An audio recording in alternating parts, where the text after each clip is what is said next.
Yeah. So they just, you got to, there's just so much learning to do between 21 and 26, and no matter what Yes, profession you do.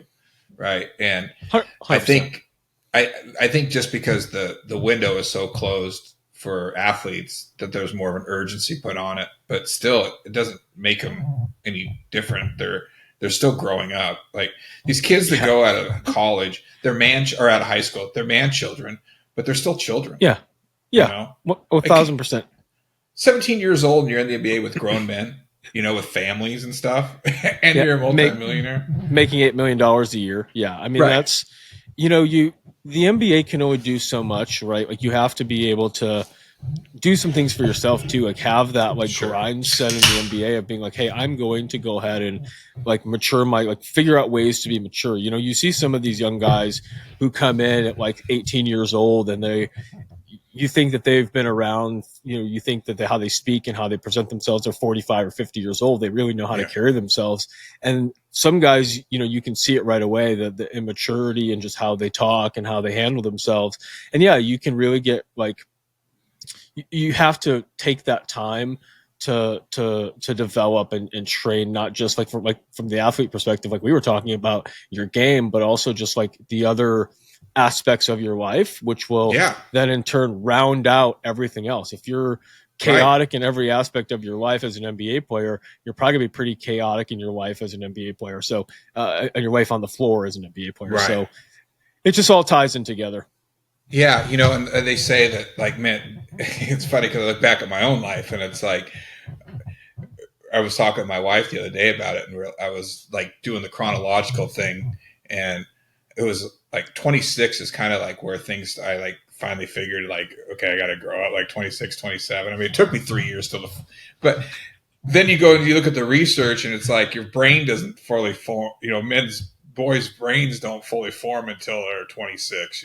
And you're Yep. like the prefrontal cortex, where all the decision making and processing and all that stuff. So it's like, well, duh. And then you put millions of dollars in those guys' cases, and they have access to things and decisions that the normal person doesn't, and even the normal person screws themselves up, in those years. So it's just an interesting stew, and I just think you really got to, and even in our industry, like I hire and I work with a lot of young kids, and they come out, and I remember when I was younger, I was full of piss and vinegar, and I wanted it all to happen yesterday, right? Like, I'm 23 Absolutely. years old, and I'm acting like I'm on the remaining years of my career, and I'm trying to get as much as I can done, and here I am 25 years later, and I'm still doing it, and nothing's like you're like, what was I in such a fucking hurry for, right? But It's like back that's then, just you want to get to the top, and you're already down here, but you want to get to the very top as quickly as possible right, without realizing like you can take that time. That trajectory is not the same for everyone, right? Like you can hit right, the top at 26, or you can hit the top at 40.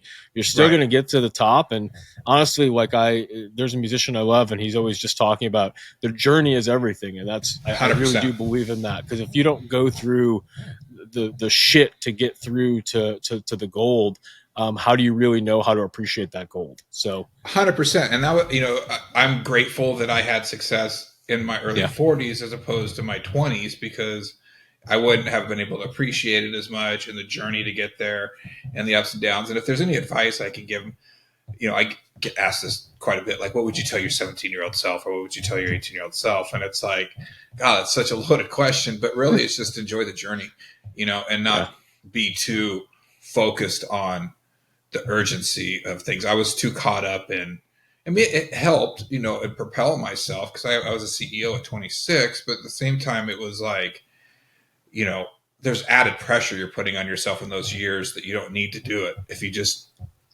right, do it, do the work, be in the, take advantage of opportunities, make the most out of them, and learn. And all that shit compounds. And all of a sudden you wake up in your 30s and you're like, wow, I've kind of had like a lot of stuff that I could talk about now, and reflect on and appreciate, and gratitude, and, all that yeah. type of stuff. But yeah, it's interesting, kind of journey in life. to say the least. Well, it is. And Tyson, I'm gonna welcome you to the podcast because we're like 5 minutes in and I haven't welcomed you. But Tyson, welcome to the podcast. For everyone who's listening, we've got Tyson Lawrence. He's the founder and CEO of Diablo Freight Ventures. But before we really dive into who you are today, Tyson, I want to continue on this path of kind of the growth trajectory in life itself. What was really life, I guess, like for you before you ever got into this industry? How old were you when you first got into freight? What were you doing before that? TMS.ai is the next generation transportation management system from Rose Rocket, one of the most awarded and respected logistics tech companies in North America. Unlike legacy TMS software, TMS.ai is AI native from day one. It's built to help enterprise logistics companies scale without hiring, streamline operations, and automate complex processes from dispatch to invoicing to pricing strategy. With a modular design, TMS.ai lets you build what you need now and add more when the market rebounds. No overcommitment, no bloated contracts, just speed, flexibility, and real ROI. Check out roserocket.com or tms.ai to get started. Looking for a freight-specific CRM? Sales-CRM is built exclusively for freight brokers and freight agents. Manage shipper sales prospecting, track your carriers, and monitor the lanes they run, all in one powerful platform, and all for one extremely affordable price. Try Sales Dash free for 14 days with no credit card required. Visit sales-crm.com today. Yeah. So, well, thanks for having me on, Tommy. I'm a big fan, obviously, and we've become friends offline. And so I'm just grateful to be here and be on your pod finally. Yeah, man, I grew up in Eastern Washington State, small town called the Tri-Cities, Kennewick particularly. Went to school at Washington State University, and after I got out of college, I was going to go to law school, but I told people I fucked up and I graduated too young. I was 21. I got done with school in 4 years, and I should have drug it out a little bit because I wasn't quite ready for, kind of getting serious about school. And so I thought I'd get a job. And one of the interesting things that where I grew up at, one of the towns of the Tri-Cities is called Richland, and Richland was a government town, a secret government town that was developed in the 40s during the Manhattan Project to create the atom bomb or the nuclear bomb. I keep saying atom bomb, the nuclear bomb, and the plutonium. We have a river that runs through there, and so it creates a lot of energy. And they created the plutonium there, and also around that area. People think we glow in the dark over there because there's so much nuclear radiation and whatnot. But there was another place where they held. It makes sense why I've never seen you at nighttime, man. Exactly right. So there was an area over there also that they held a lot of the chemical weapons. There was a chemical weapons depot. So there was bunkers that held landmines with sarin gas and all this stuff. Well, all that stuff was being dismantled and burned up. Like they had to build a facility to incinerate all that stuff. So my first job out of college was working for this company that was contracted by the government to destroy these chemical weapons that they had stored out there in the desert. What a dope first job. Yeah, well, I thought it sounded really exciting. They were saying like, okay, they were building it, and they're like, once it's built, you're going to have to learn all the stuff as they're building it, and then when it's built, your job is going to be to go in, and when these missiles or these whatever get jammed up, because they go through and they chop them up, they drain the gas out, and they burn them up, and sometimes they get stuck. Well, you have to go in there and dislodge them, And so at 21, 22, I was like, that sounds fun. But then you're not thinking about the real, like what you're really doing, the risks, right? Yeah, the risks and whatnot. But I got into it. I was doing it for a while, but it just wasn't my jam. I think I had burning inside of me the entrepreneurial fire that I didn't know I had, and so I was kind of searching for something that would satiate that feeling. And I got a job. I kept putting out resumes and different things, and career fairs and stuff. And this was kind of right around the .com boom in the late 90s, early 2000s. So there were a lot of software sales jobs out there, a lot of really high tech sales jobs or high level sales jobs. And I just wasn't like sure I was a salesman, right? Like, that just seemed kind of slimy. But this company called C.H. Robinson kept after me. I took the early application stuff, which included a personality test. And come to find out later, I scored well on it, and I was right in the wheelhouse for it. And they just put on the full court pressure, and they basically said, we'll move you down to San Francisco, work on our San Francisco office if you're interested. And so that's all I heard. I didn't even know what the hell logistics was. Right. Freight. What is that? What is that? Yeah, you heard San Francisco and said, I'm in. Yeah. So I moved down here by myself, didn't know anybody. Kind of first time in my life I've ever been the new guy in town. Yeah. And it was kind of a challenge, for myself to see what I could do. And I remember walking in that first day vividly. I still remember to this day. I think about it. I walked in and thought, as I opened the doors, walked into this beautiful office building, thought, God dang, this better work out. I don't know what I'm going to do if this doesn't, I don't know exactly what I'm doing, but I hope it works out. And to think 25 years later, we're here talking, it's kind of crazy, but it worked out. I got a great education in the logistics game, and I've been in California. I'm in the San Francisco Bay Area. Been here ever since. Married a California girl. Got California girls myself. Became a Warriors fan when my Sonics left. Yeah. So I got 20 something years of being a Californian in me. I love it. So it all started for you at C.H. Robinson. So let's kind of dive into what were you doing there? You're obviously doing probably some sales stuff. What was that all about? And what did kind of those, I guess, early years in freight, I guess, teach you about sales and the freight grind that C.H. Robinson was kind of putting you through? Yeah. So it was great. So my mentor or my manager was a former hockey player from Minnesota. He went to the University of Minnesota, and I had played hockey growing up. And so I was able to fold in nicely under him, meaning I saw him as a coach, kind of an older brother. It was a great environment to fall into, also being that we were all young in the area, in the group. We were all from different parts of the country.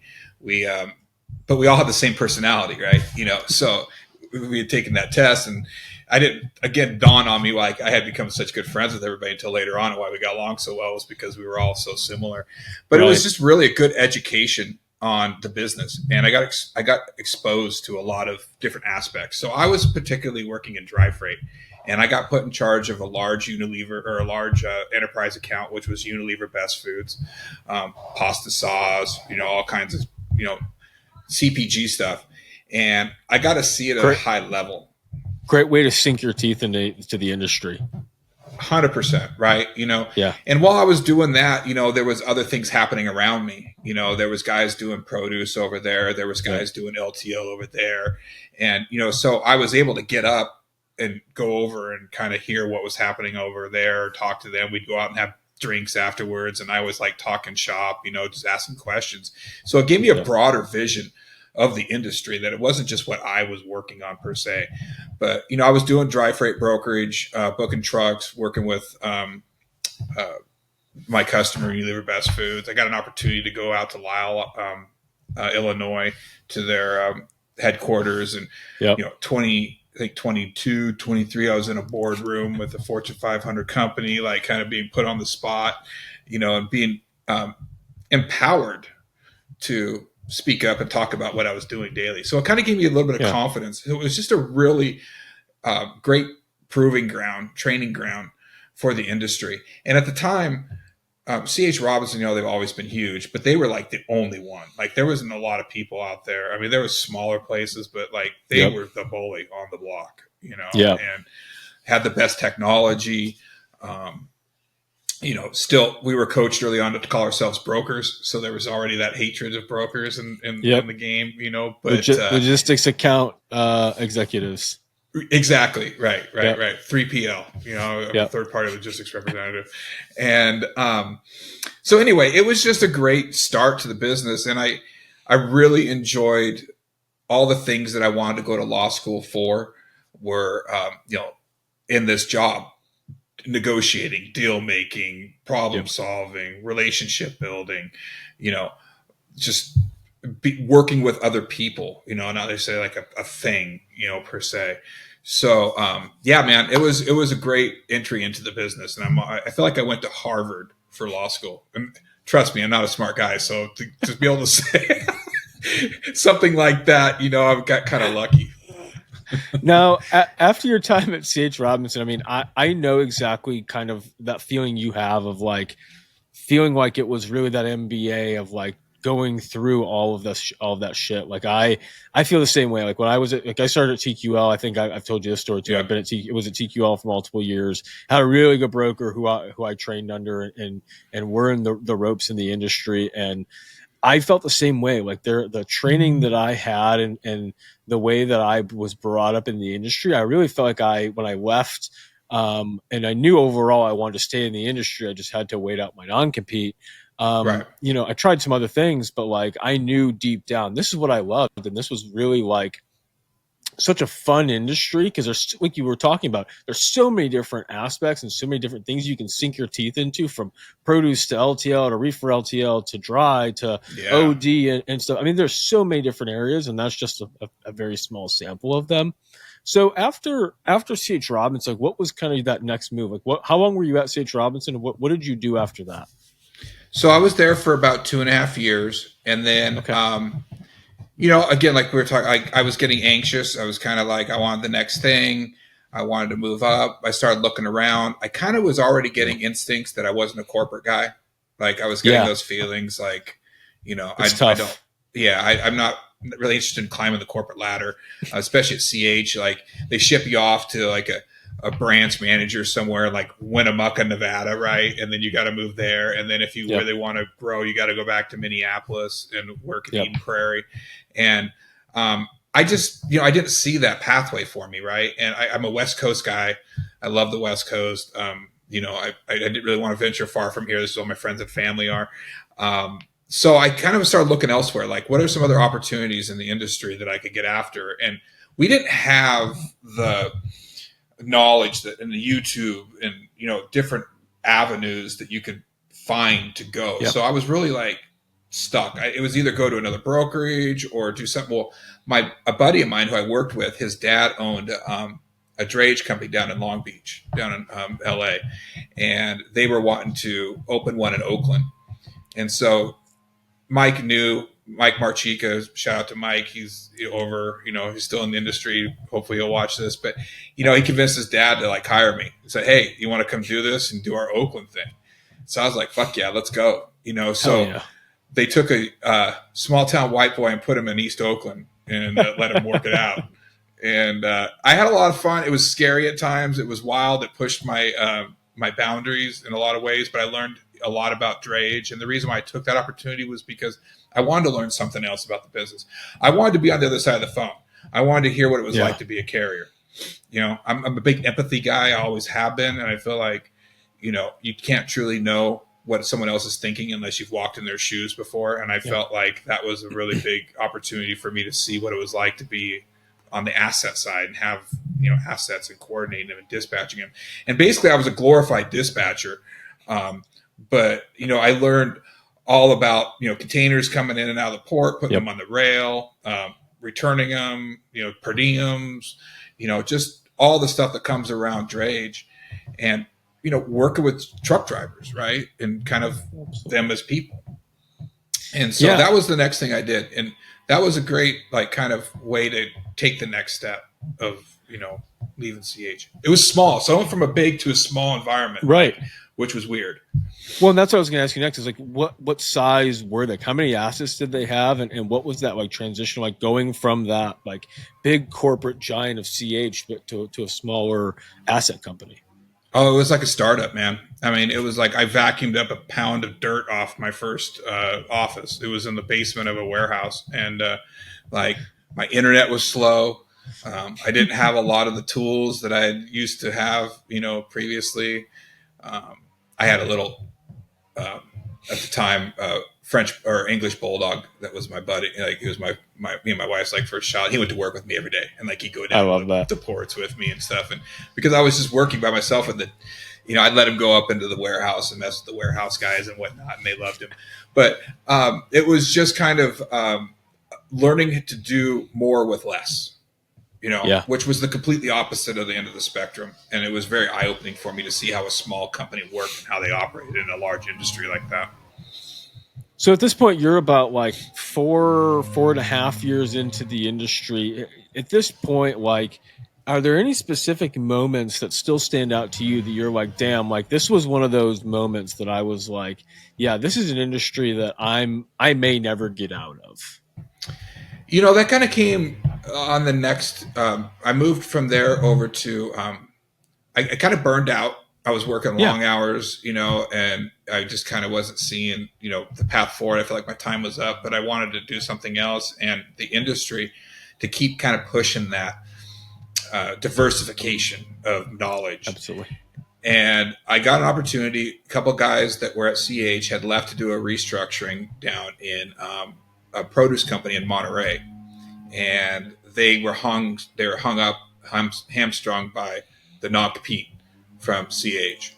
Yep. And I was out of it. I had gotten out of mine, and so they brought me down there to kind of act as the liaison to stuff that they couldn't touch. Right. So that was a great opportunity. I commuted down to Monterey, California for 2 years from the Bay Area, which if not a lot of people know, it's about an hour and a half each way, 2 hours longer at night. So I'd go down there 2 or 3 nights a week, stay with him, my mentor, Nasser Halim, and who was a pivotal in my career at this point, because he kind of started to show me what a freight brokerage looked like on the medium size. Okay. Right. And then I was hanging out with some people down there that were entrepreneurs in the produce space. And, I kind of started seeing, okay, you can start your own business on a small level and compete in this industry. You don't need to be a C.H. Robinson.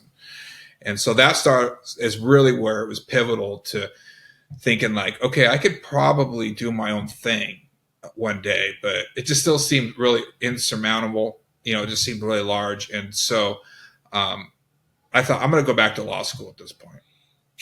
I just kind of felt like I've been in this industry. I can't really see it going, forward. The real estate market was hot. So, mortgage brokers were the thing, especially here in California. And I was thinking like, well, maybe that's where I need to go. There's a lot of money and it's kind of similar. Right. But I got good advice. My wife was, my fiance at the time was in real estate, and someone told me you don't want to be in the real estate game with your significant other in case something happens. And sure enough, 2009, everything crashed, and I would have been back at square one. But long story short, I just I decided to go to law school and book freight by day, and that was kind of what started my own company. Right? Was I went to my mentor and I said, "Hey, look, I'm going to go to law school at night, but I got bills to pay. Can I take a little bit of business with you just so I can feed myself, survive, right?" And so, he was like, great, like I support it. I'm glad you came to me directly, which, came later on years when I have people that work for me is what I tell them. I'm like, I'm happy to, help you move on, but there's a way in which you do it. And so, it was hard. He was a big, intimidating guy. But I remember going in and sitting down across from him and mustering up all the courage I could to ask him, like, hey, can I take a little business? You guys can have the rest. There's plenty of business there. I just need to feed myself. Yeah. And, I did that for a while. And, I decided in law school that I didn't, it was a waste of fucking time and I needed to be an entrepreneur. I was making more money by day than I was going to make once I became, got my law degree. And they brought in some new attorneys one night to talk to us about I finished the first year, which is the hardest year of law school. Yeah. And I probably could have gotten through the last couple, but, they brought these attorneys in and they were just bleary eyed and they were like, they were supposed to be giving us a pep talk about what it was like after school was done. And they basically did the opposite. Yeah. They were like working 68-hour weeks, making okay money, but like I was making more than that. And I was working part-time doing what I was doing. And so the light bulb went off like, okay, I think I need to lean into this. So I leaned into my business and got an office space, hired my first employee, and started teaching and growing, you know. So how long after that those other lawyers came in, how long after that did you continue down the path? Like what point in like the year was this? Was this like it was towards the end of the first year? Yeah. Yeah, it was towards the end of the first year, and my wife convinced me just to finish out the first year. And I remember, like, I could still, like, as I'm telling the story, I vividly remember sitting on the counter of our apartment we were in, and I'm like having this epiphany and like trying to like, look, we just spent $30,000 for me to go to law school, and it's really going to be out the door, you know. But I really think like this is the path I need to go. Conversation. And so I finished up that first year, and I didn't enroll my second year. And I just started booking freight. It was really once I did that, I went and got an office space. Okay. And started like thinking, oh, how do I grow my business? Like, what is the path of doing that? So what year is this at this point? So this is 2006. So I've been in the industry about 5-6 years. Cool.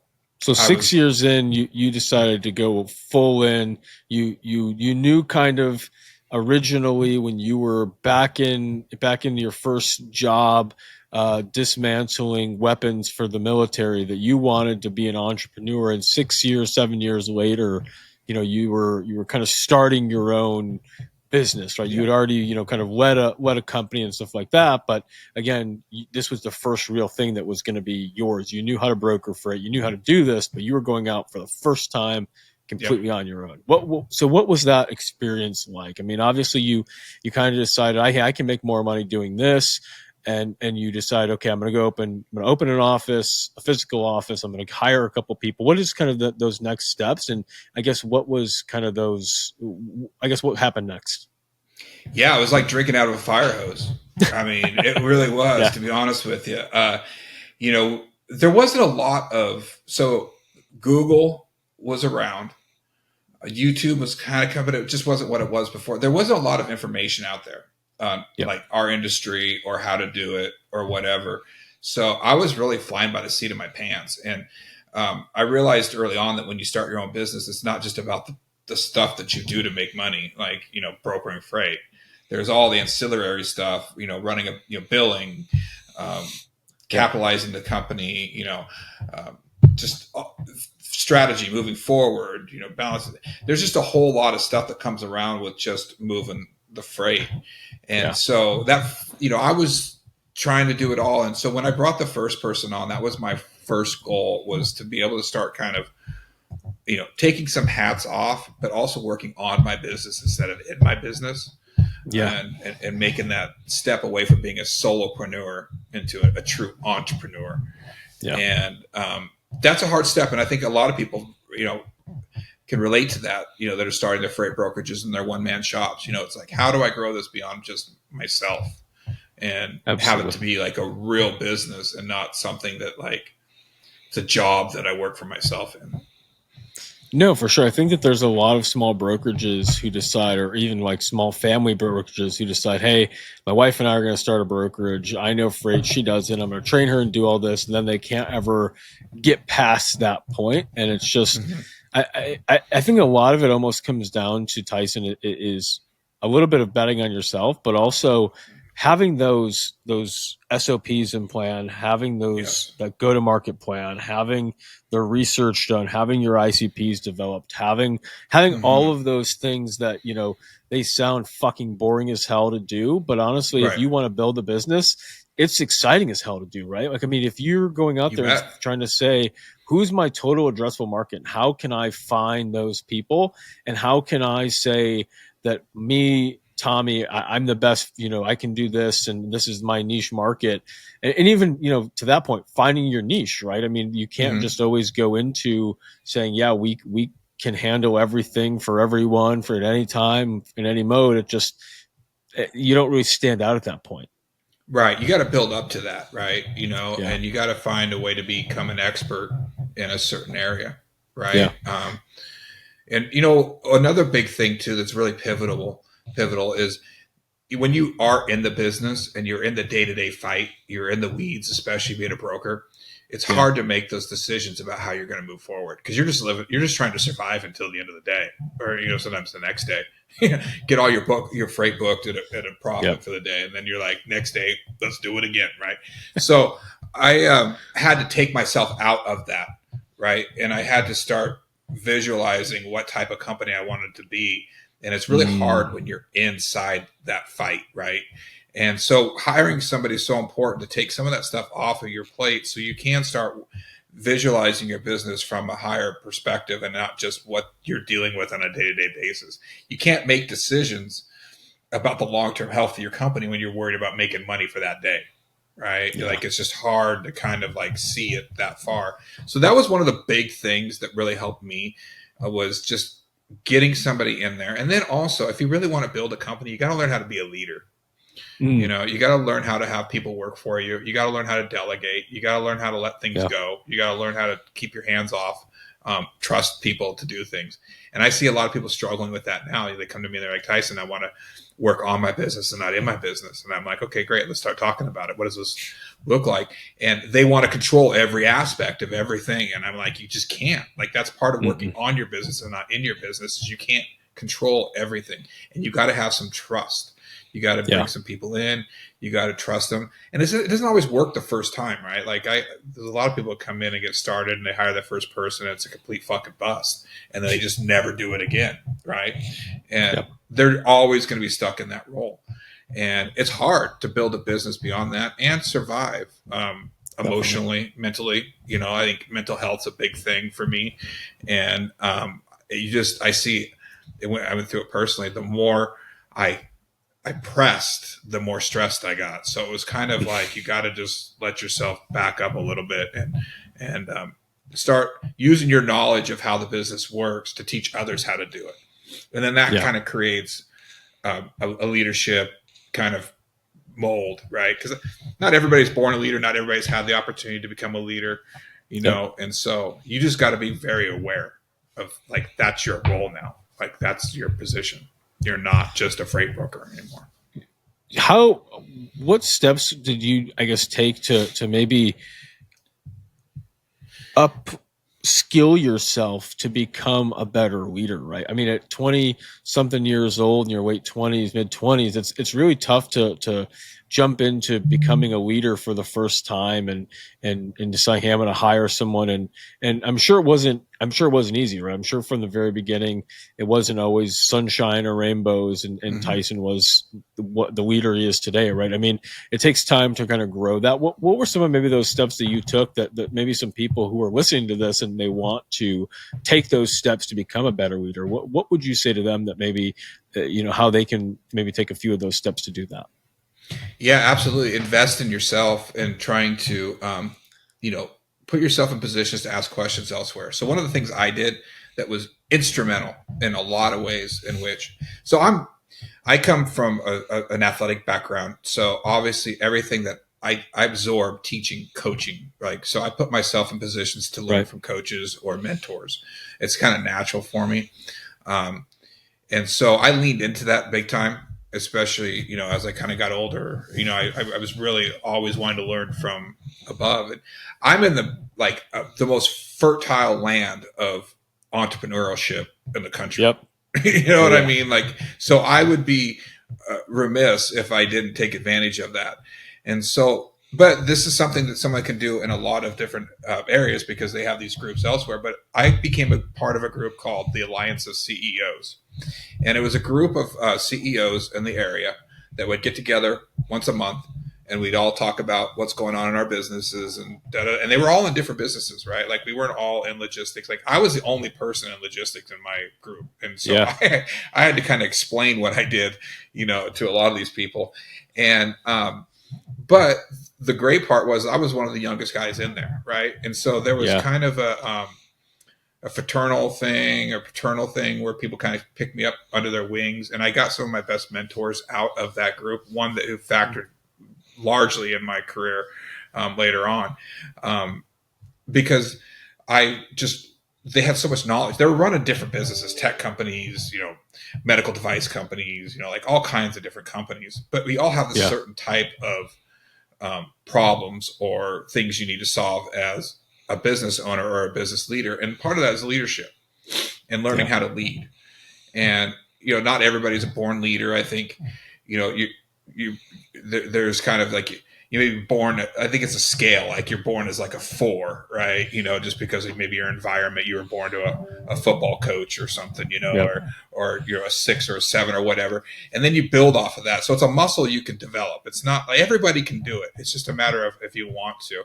So I put myself in the environment around other leaders to kind of absorb what they were teaching and what they were doing and how they were doing it. And it was a really interesting time. And, at that point too, because at 26, 27 in the Bay Area, Steve Jobs was still around, right? And Steve Jobs, of Apple was an icon, especially in this area. But he never sat well with me, right? Like I always had a problem with the way he led, and I saw a lot of people around that time leading that way, and it never felt like that was me and authentic. And so I struggled with that for a long time. I thought I needed to be a lot harder on my employees and a lot more dismissive or whatever, right? Like he did. And so I struggled with that, in my mid-20s of trying to figure out what type of leader I was. And so being put into situations to see leadership as on different levels or different ways was very important for me. And I saw leaders that led more along the lines of what was in my heart and my soul than Steve Jobs. So while the guy was a genius and, whatnot, I didn't like him as a person, and I didn't want to emulate him as that. It just didn't feel authentic. So to answer your question, ways to, get that leadership kind of thing going is to find other leaders and learn from them and try to emulate someone who fits your way of feeling and who you are as a person. I love it. I want to dive into, you're obviously now at this point leading this company. How long did you stay in this role with this company? How long was this company around for? How long was this company around for? So my first business was around for 10 years. We did PacWest Distributing was the name of it. We were very focused on refrigerated products. We did eggs, pharmaceuticals, floral, produce. Produce was our big thing, especially out here on the West Coast. And, I had a lot of success early on, I built it up to about $10 million in 5-6 years. And, that's pretty intoxicating, right? I had, 8 people working for me. I was still, in my late 20s, early 30s. But I was throwing shit against the wall, right? Like I was just really trying to figure out a whole lot of things, not only just who I was as a leader, but also how to run a business, a successful business, and finances and capital improve, getting capital to grow and things like that. So, but we kind of hit a plateau about 6-7 years into it. And I was struggling to figure out what to do to fix it. And we just kind of hovered there. And then I started to realize that we were too far in bed with our biggest customer. Our biggest customer, Safeway, grocery retail chain, big out here on the West Coast, were 85% of our business. Ooh. And, while we were doing all kinds of stuff inside of that, we had dry freight, we had this, we had floral, we had all kinds of things we were working up inside of Safeway. One thing over here can affect something over here when you're in that relationship. And that's ultimately what happened. And 10 years into it, my relationship went sour with Safeway. And ultimately, it forced me into bankruptcy. I had to sue them. It got ugly. Ugly ultimately, stuff, business happens, right? Things like that happen, and you got to be prepared for them. So I wasn't prepared. We weren't diversified. So I got caught with my pants down, right? And so we ended up going bankrupt about year 10, and this was 2015. So I had kind of gone from feeling like I had this thing figured out, like I knew how to be an entrepreneur, to real quickly getting humbled. And, being like, okay, smarty pants, what are you going to do now? And so I had to make some real tough decisions during that time and figure out, like, am I an entrepreneur? Am I a Yeah. leader? Am I truly all these things I thought I was? And so I worked through a lot of that, after that, and because of that. Looking back where you are today and looking back at that time, like what is the biggest lesson that you pull out of that? Obviously customer diversification being one of them, but what are some of the biggest, like maybe, takeaways you have from that, bankruptcy moment of your first company to, the mental aspect of it of, am I even right of being an entrepreneur? I'm sure a lot of people, even if they're successful and having that success like you were, can still feel that on some days. Like, when things, you Sure. have a tough day, shit goes south. It's like, what the fuck am I doing here today? Is this even the right thing for me to do? So what were some of those takeaways for you from that chapter, looking back, 10 or so years? Um, Definitely resilience, mental toughness. It was something that I had in me. I didn't Yeah. really see as an asset until that time. But, from building a business, it's just, you got to be humble and be willing to listen and learn and willing to change, willing to kind of just know it's okay to not know, right? Yeah. And still ask questions, even though you are the person in charge. I think sometimes people think just because they're in charge, they should know everything. Yeah. I don't. I hire people that know more than me just because I know I don't. And that's really what it got to, Yeah. right? Now is I love hiring people that know more than me, and especially a lot of different areas. And I let them turn and burn and do their thing, right? And let their Yeah. gifts show. But that's a matured Tyson, at this point, and leader. But that was some of the things I started to do, and I was kind of hitting on during that time. But really, just becoming mentally tough and realizing, Yeah. entrepreneurship isn't for everybody. We get the label gets thrown around a lot, and people like to grab it and apply it to themselves. But I think the real entrepreneurs are the ones that can weather the ups and the downs, and still stay able to move something forward.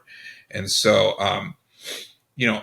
I naturally had some, just because of my upbringing and kind of what I had been through, had some mental toughness to be able to take that next step. But I also had to figure that out and how to calibrate it and be like, okay, this is how, I need to react to this. This is how I need to think about this, and how do I think about that? So it's a real, I think there's one answer to that question, is just developing a resilience, not only in your business, but also in yourself personally and mentally. Yeah. And, just being open to learning and being okay to, like, I don't know it all, right? Like, I could bounce back from this and that type of thing. Now, after PacWest, bankruptcy, suing Safeway, gets ugly, what's the next chapter? What do you do? What do you decide to do next? So I had this come to Jesus moment in my office, where, because I was like, I'm a fighter, right? So I was fighting this shit tooth and nail every day, day in and day out, for probably 3 or 4 years, and I was just like, I'm not going to give up. This is going to keep going. And what I was doing to myself was just driving myself into the ground. And finally, there was one day I came into the office, and we had this great office. And I always think back to this, because I don't know if you've ever seen the movie Casino. But where Lefty has his office that behind him is the big glass that looks down onto the casino floor. Yeah. So I had that. I wanted that. I wanted to look down onto the bullpen, where my guys were brokering freight and doing their thing. Yep. And so I would get up out of my desk, I go and I'd look down and I'd watch everybody down there working, and it would just like fire me up, right? Well, it did the opposite one day. I couldn't pick up the phone. I was like, my hands were shaking, and I'd come into the office every day and there'd be 4 or 5 calls lined up, and everybody wanted money or had a problem or whatever. And I just did that day in and day out. Well, that day I came in and I just couldn't even, like, I was just shaking. I was just tight. And I got up and I looked out that window, and it just dawned on me, like, all of those people down there I'm responsible for all of those people, and they're feeding their families.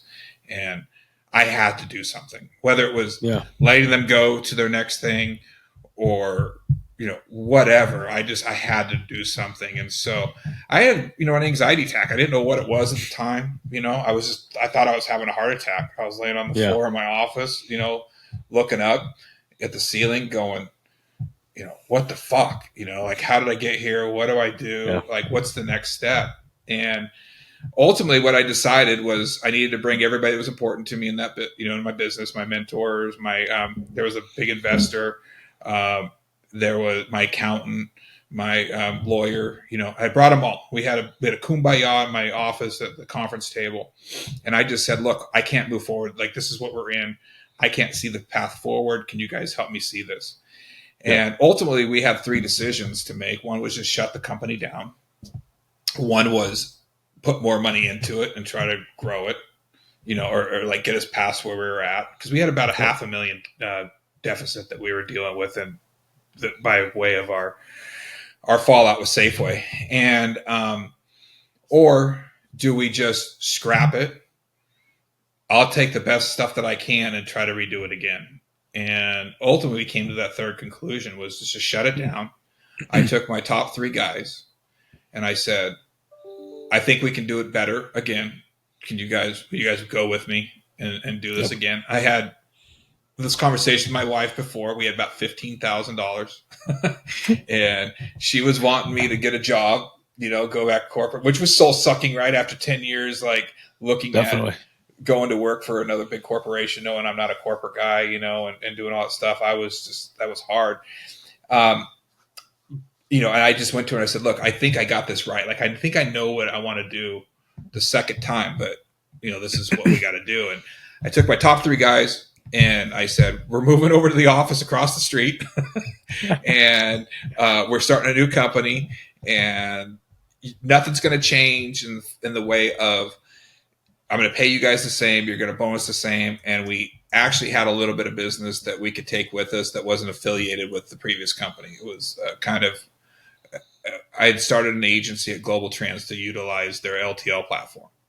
And so we had some business that was over there that wasn't affiliated with us that we could kind of get going with.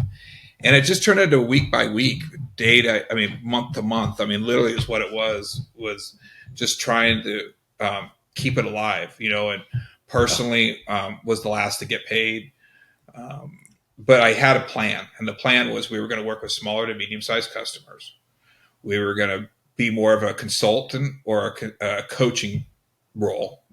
Yeah. We're not going to work with these Fortune 500 companies that got logistics and they know how to do it, and they just want us to move freight, and we're a commodity. Yeah. We wanted to get in with, and help companies grow and grow with them. We were going to start with LTL, and then we were going to go into full truckload. And that was just kind of how we were going to build the company. And ultimately that worked out. We became very diversified. We had a lot of different customers, a lot of different industries. We started building out by doing a layer of LTL, and then we added on full truckload, and that really put some gas behind us to grow. But it was really just kind of having a plan, and then taking that little bit of money I had and putting between, the 3 guys that I knew that I could put it behind. And we just grew slowly, month. And it was hard. Personally, it was hard for us. Yeah. Like, for about 4 years, we took what was left over. We were in personal bankruptcy because we were under the thumb of a trustee where basically we did the payback. It's not the liquidation one where and so when you live under a trustee, they are like, they make sure you don't make too much money. They only let us have 1 car. We can only have 1 car. It was just a kind of all crazy shit, but it was all a good thing. But it was really just getting back to the basics and trying over again and learning from my mistakes. It was what started the next company, which was Tactic Logistics Group. So you start Tactic, on this idea of starting on LTL and moving into other areas later. So why LTL first? And I guess how long did you run Tactic, and how long were you doing that? So I went to LTL because when the company was going down, when PacWest was going down, I was reaching into my toolbox of like, what do I need to add? And it's reaching back to those days at CH Robinson and, like, how do I do this? And at first I was like, well, let's build out a full truckload dry department. Like let's just do that. That seemed like the most logical thing. But then as we were reaching out to those customers, 90% of them were more interested in if we had an LTL option. Right. And so I was like, God dang, you got to find an LTL option. And at the time, you go to like the LTL carriers and they're not going to give you blanket rates or tariff rates. It was just, you couldn't compete. And so I was struggling. I was trying to do it through like CH. My buddies at CH were trying to get me pricing. It just couldn't compete, And then so finally a friend of mine went to work for a company called Global Trans. And they had just started out. And he reached back to me. He's like, Tyson, he goes, I think this is what you've been looking for. I think this is like a platform which you can get blanket rates. It was like Expedia, you become an agent and then you get this platform and stuff. So I was like, yeah, hook me up. Like, let's check this out. So he went back to his boss, who was Mike Leto, one of the Leto brothers, Andrew and Mike Leto, who started Global Trans. And Mike and Andrew Haynes flew out to the Bay Area and got in my office, and I just told him what we were trying to do, and he was like, we've been looking for you, you've been looking for us. Let's do this.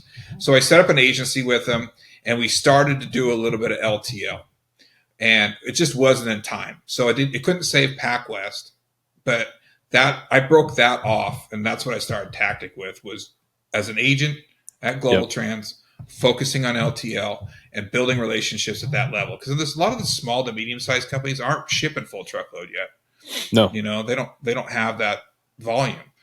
So, and those were the couple of people we were talking to. So that's where we just really started putting in LTL, a little less competitive, a little, there weren't as many people out there that could have the rates that we had and the platform that we had. We pitched the tech. The tech was new at the time, as far as being able to kind of do the Expedia thing and see all the, different carriers in the space. And so that's ultimately what we start building off of. Right. And we started building customers around that and finding customers in different spaces that could do that.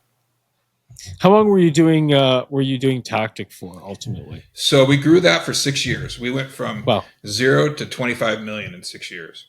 Wow. So it was my first business, dipped to 10 million, couldn't really get over 10 million, plateaued. This one, much more focused, process driven, knew what we were doing, stayed within our bounds, didn't try to stretch, and add things that weren't ready yet.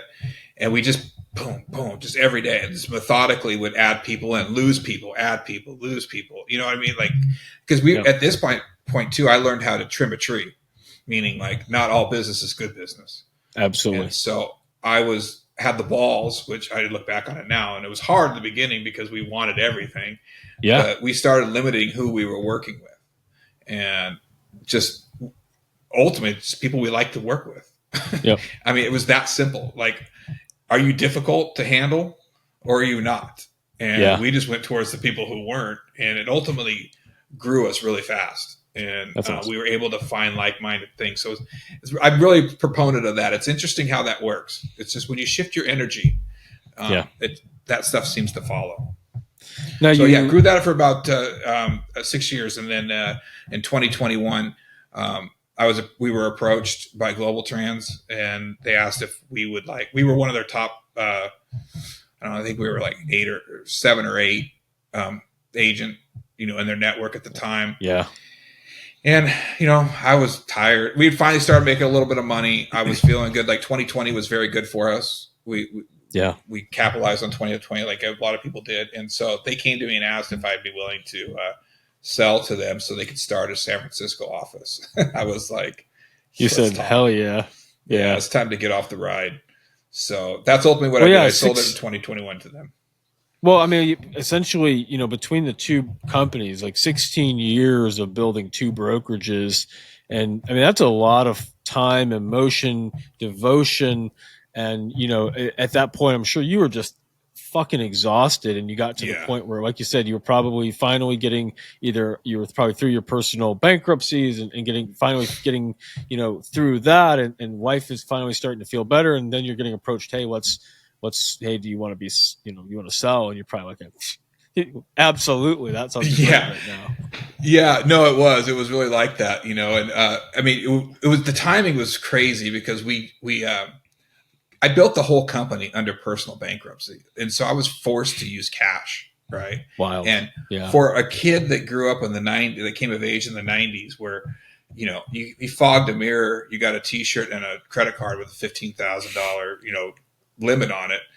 I had never really worked with cash, credit had always been there. So for it to just not be an option at all, it was tough, personally and building a company that way. So we struggled through, just staying afloat, keeping things going. And, the bankruptcy trustee, was always there, right? Like it was like a big brother. And so we closed, we emerged from personal bankruptcy in May of 2021, and that we sold the company in June of 2021. So it was like, it cleared the deck, right? But at the same time, it was like a relief to be out of that. And then like, oh my God, now we have some money, we don't have to, limp along. I had, my daughters were young, which was good because they didn't know what was going on. It would have been different if they were in high school, but they were 3 and 5, but from a man, from a provider standpoint, it had an extra layer of stress. So to have that kind of erased, and then just to be able to like take a deep breath and figure out what the next step was pretty incredible. So you sell your business. What was the next step, right? You get out of personal bankruptcy, the check clears for the agents for the business. What do you do next, and how do you end up running Diablo Freight Ventures?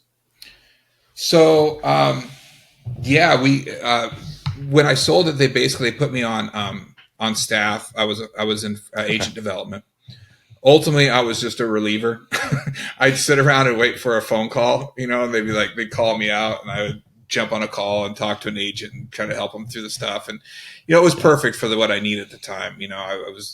My wife loved it because we had a paycheck from somebody else for the first time in 16 years. She's like, I like this stuff. It was a constant paycheck every 15th. Absolutely. She's like, this is pretty cool. So can you do this forever now? And I'm like, no, because I started feeling like it was a very interesting time too, because we closed on a Tuesday, and then on a Thursday, I got a call from Bob Farrell, the CEO of Global Trans, and he said, hey, I just want to give you a heads up. We are announcing our merger with Worldwide Express tomorrow. Wow. And I was like, oh shit. Okay. Well, I didn't give a shit. Right. You don't care. I don't care. But those two, so I was, in corporate for 2 years, and watching those two companies come together was very interesting. Two $4 billion companies come together. You started to see some things going on. And it just reaffirmed all my, feelings of like, I'm not a corporate guy. So I started looking at the exit, as soon as my time was up. New people were coming in. My Global Trans people were kind of being pushed out. And I just was going to take some, we were healing. I was healing emotionally and, mentally, over those 2 years, because I didn't have a lot of stress. But I just wasn't there yet on wanting to do it again. I just wasn't there. Definitely. And so on my way out, they offered me a Unishippers franchise to stay involved with the family, with Worldwide Express Group.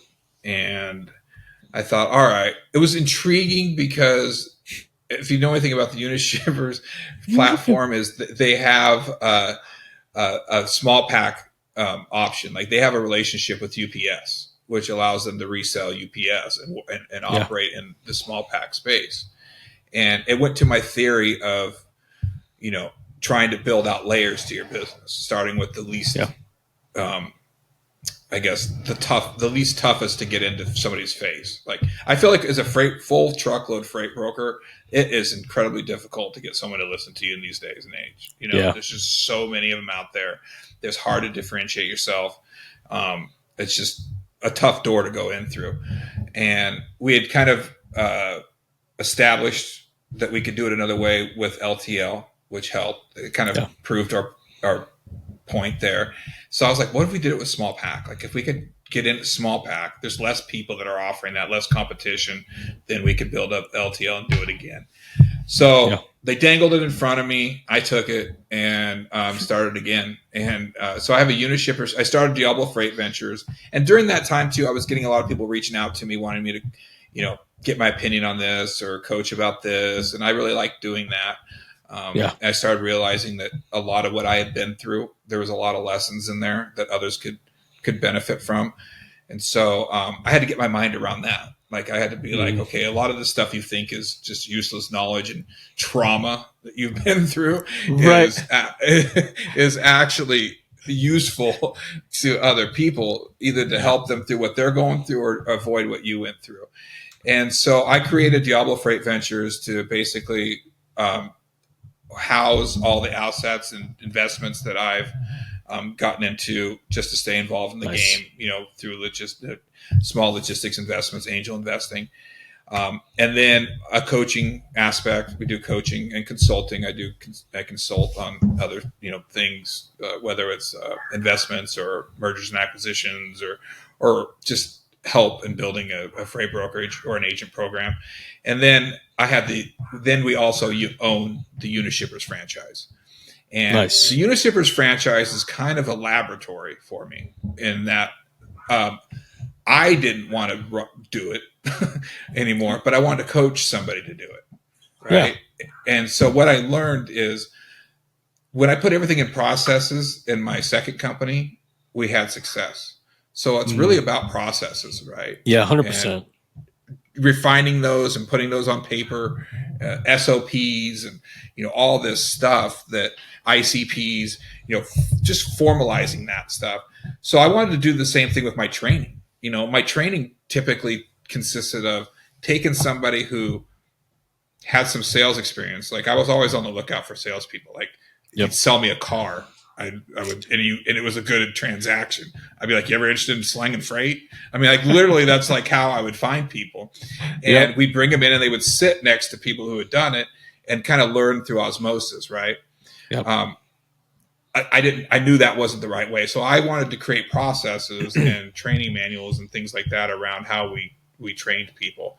And so in order to do that, I needed to kind of have a laboratory that was operating in real time and that was in the game. And so that's what Unishippers is for me. I've got people over there. I got a guy that's running it who's doing a great job, Casey Withers, who was not even in the business 2 years ago and is now, just blowing up, having a great, just finally found the right profession for his personality at 50 years old, right? But it's just killing it.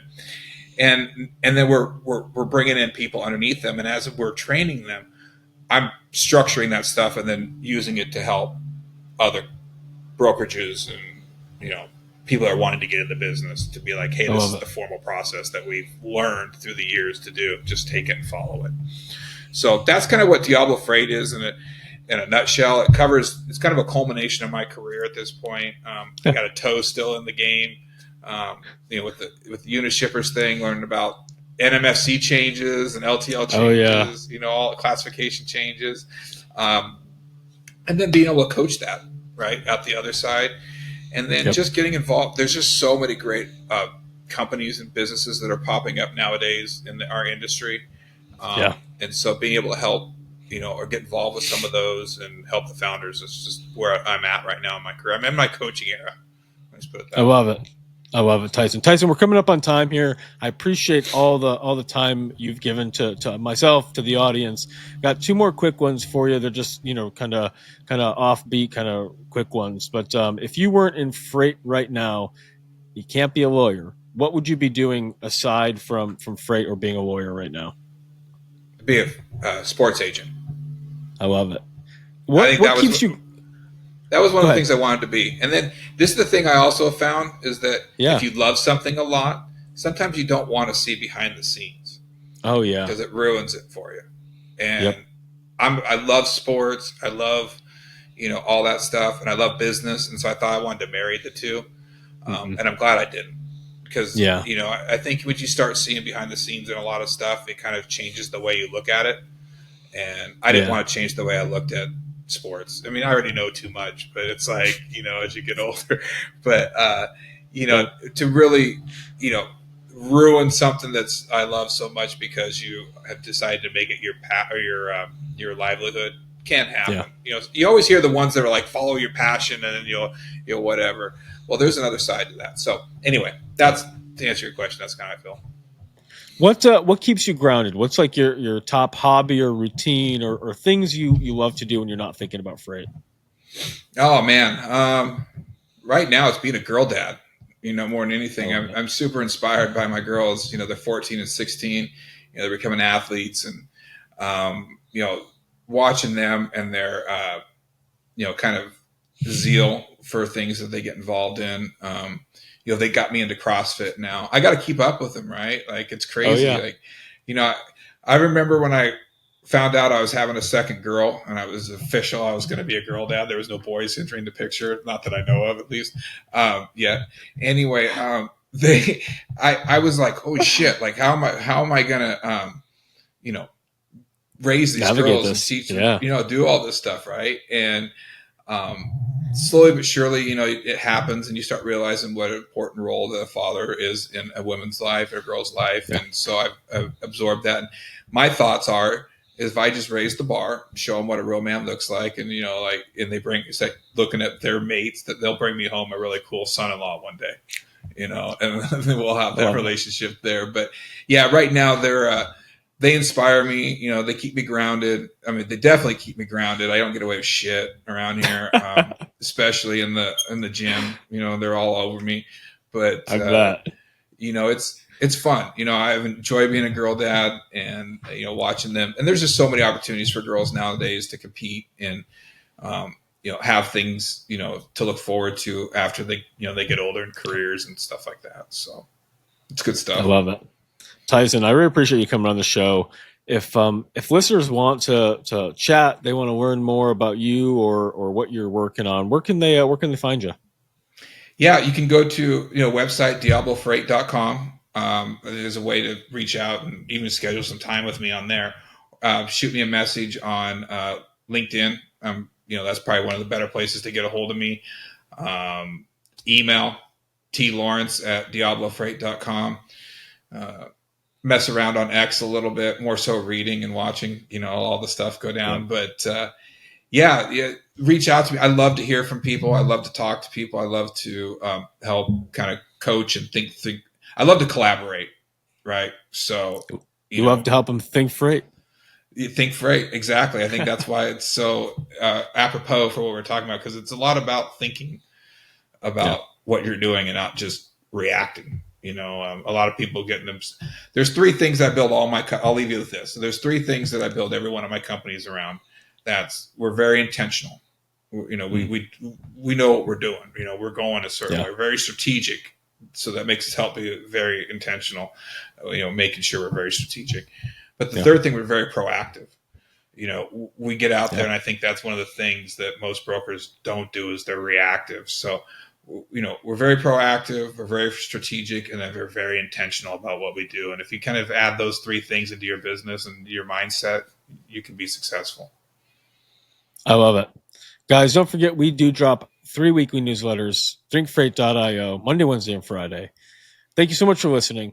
And don't forget to think freight.